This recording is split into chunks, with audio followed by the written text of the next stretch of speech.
Welcome back to our summer series, all about learning how to prevent and to heal from infidelity. In this video, we are going to do a deep dive into the type of affair that people deny the most, and yet is responsible for breaking more Catholic marriages than one-night stands.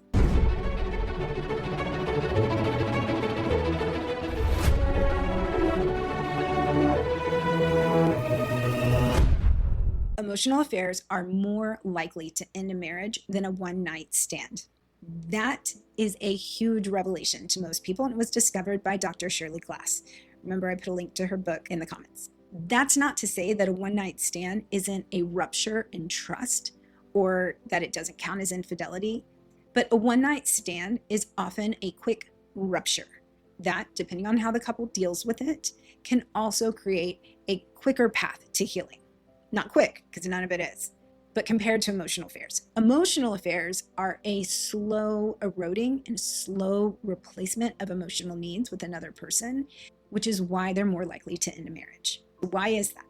Why does one with no physical contact do more damage? Well, I'm glad you asked. The core idea here is that an emotional affair often replaces the spouse's role. It doesn't just add a friend. And it's a slow transfer of that interior life that we talked about last time. It also doesn't have a clear, I just crossed the line moment that a physical affair does. It can hide longer and go deeper before anyone realizes exactly what's going on. And that doesn't just mean until the spouse finds out, but often it's also until you find out that this has gone too far.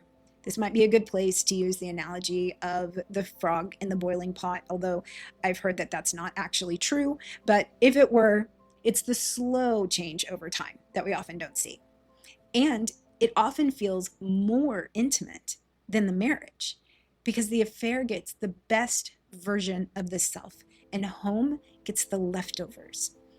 Now, all affairs are fantasies. They are not real. They are idealized versions of some sort of parallel life, but emotional affairs in a very particular way. Emotional affairs are so dangerous because of the denial. Almost everyone will tell you that it's not an affair, that we're just friends. And sometimes that's even yourself. The duration, they're often longer than physical affairs. They can last years sometimes.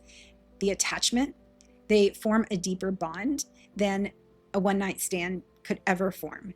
But the emotional intimacy is the bond. And also the blind spot. Sometimes as Catholics, we have a tendency to focus on sexual sin and miss the covenant violation that's in plain sight.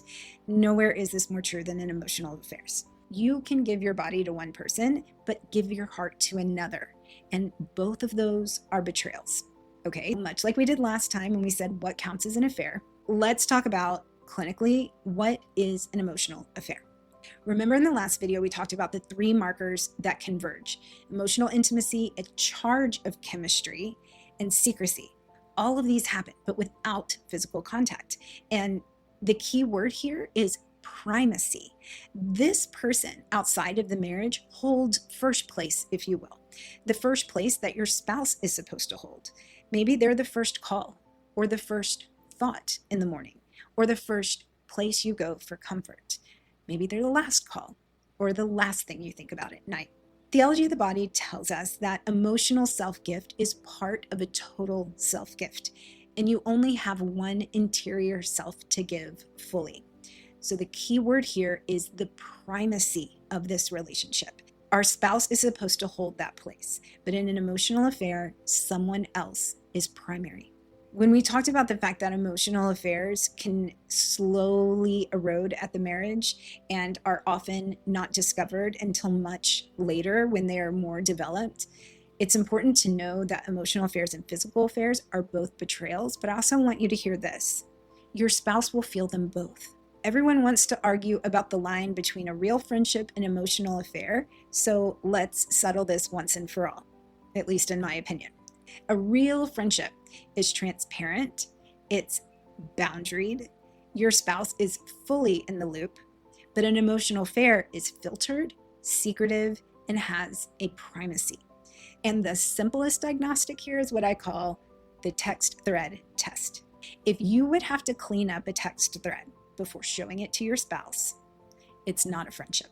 And if you want to get a little more specific, let me give you 7 warning signs. I just wanted to interrupt real quick to make sure that you knew about 2 free resources from the Catholic Counseling Institute if your marriage is experiencing infidelity. While affairs can happen to both men and women, if you are a Catholic woman who has just discovered that your husband is having an affair or has problematic digital use, remember that we have 2 free courses at the Catholic Counseling Institute: Surviving Betrayal the First 30 Days.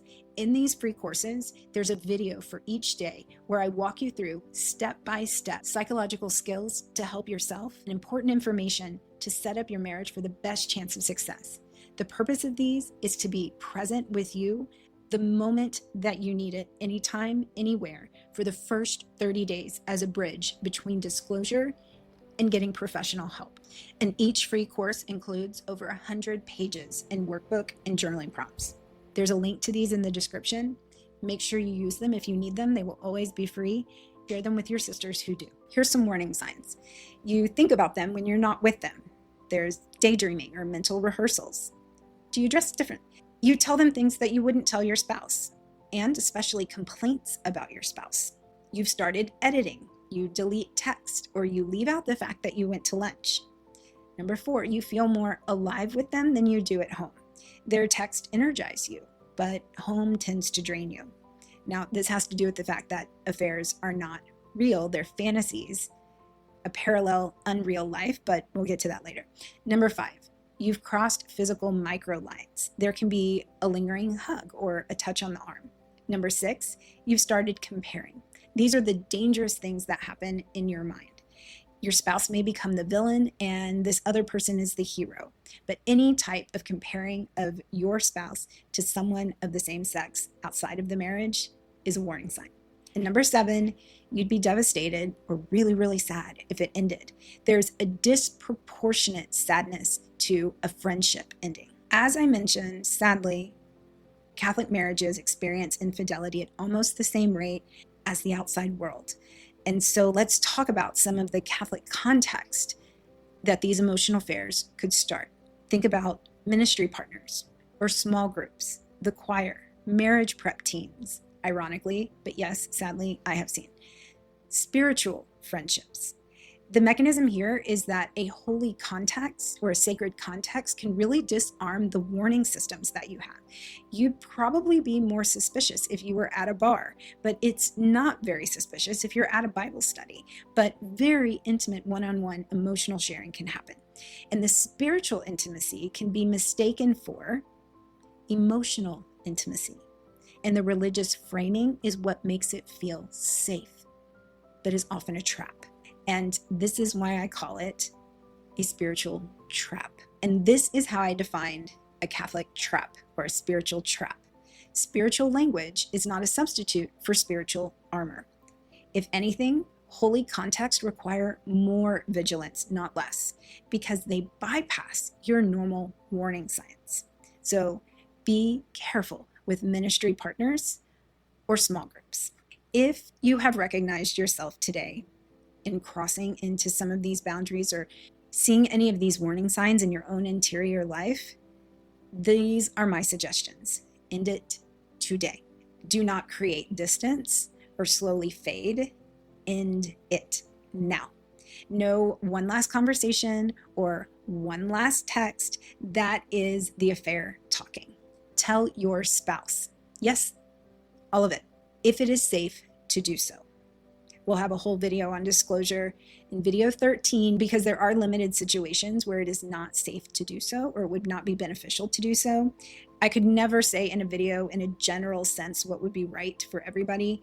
What I would say though is that disclosure is the default and you would need to discern out of disclosure with good counsel or a good spiritual director. You may want to get a therapist. It's really important to know why you got here. And the parts that made this possible really need attention so that you don't get here again. And then confession. If you feel that your behavior has crossed the line into a sin, confession is a healing sacrament and God's grace is abundant. And the reason that I suggest this for everybody, even though subjectively I can't know if there's a sin, is confession is never a bad idea. But what if you notice your spouse in this video? Just remember that You are not crazy. You need to trust your gut and the thing that brought you here. These are my suggestions. Don't gather evidence in silence. 6 months of detective work will only destroy you more. Number 2, don't confront in a rage. Confront with clarity. Plan the conversation. This is where it's very important to have good counsel, whether it's with a wise friend, a spiritual director, or a therapist. Number 3, get your own support first. Therapist, trusted friend, spiritual director, again, to help ground you and help you in this conversation. Number 4, stay tuned for video 11. If you're watching this and all the videos are already out, then go ahead and jump to video 11. D-Day, what to do in the first 72 hours after disclosure, in case this conversation involves a disclosure and you find out that something has been happening. There's some very important things that you can do in the first 72 hours that will drastically change the trajectory of healing, making it harder or less hard. And I use this word specifically because there's nothing not hard about healing from an affair, but there are definitely things that you can do in those first 72 hours that can make it worse. And number 5, remember that you're not alone. Unfortunately, there are more Catholic women are walking in this than you know, and more Catholic men are walking in this than you know. Unfortunately, as I said at the beginning, Catholic marriages have infidelity rates at almost the same rate as the general public, which is why I'm doing this video series. Our 3 key takeaways from today. Emotional affairs can be deadlier than physical ones to a marriage. The key word is primacy, and the test is what I call the text thread test. The 3 clinical markers: secrecy, emotional intimacy, and romantic charge. There's 7 warning signs, and 3 or more would suggest that this is likely more than just a friendship. Number 6, and there are 6 Catholic blind spots that we want to be very careful about: ministry, small groups, spiritual direction, retreats, prayer circles, Bible studies. Remember that marriage is a total self-gift, and you only have one interior heart to give. In video 1, we talked about 4 categories of affairs, but in the next video, we're going to talk about 6 types of affairs and which ones are more likely to end a marriage. Not all affairs are the same. Not all marriages have the same odds of surviving them. So hit that subscribe button if you haven't so that you don't miss it. It doesn't cost you anything. It's not like a magazine subscription. It just means that it's more likely that when these videos come out, they will pop up for you. And leave us a comment or a question, even if you're asking for a friend. And I specifically would like to hear about this in the comments, although feel free to comment on whatever. Did you grow up in a Catholic culture that named emotional affairs as cheating? Until next week, that's all for this video, and I will see you in the next one.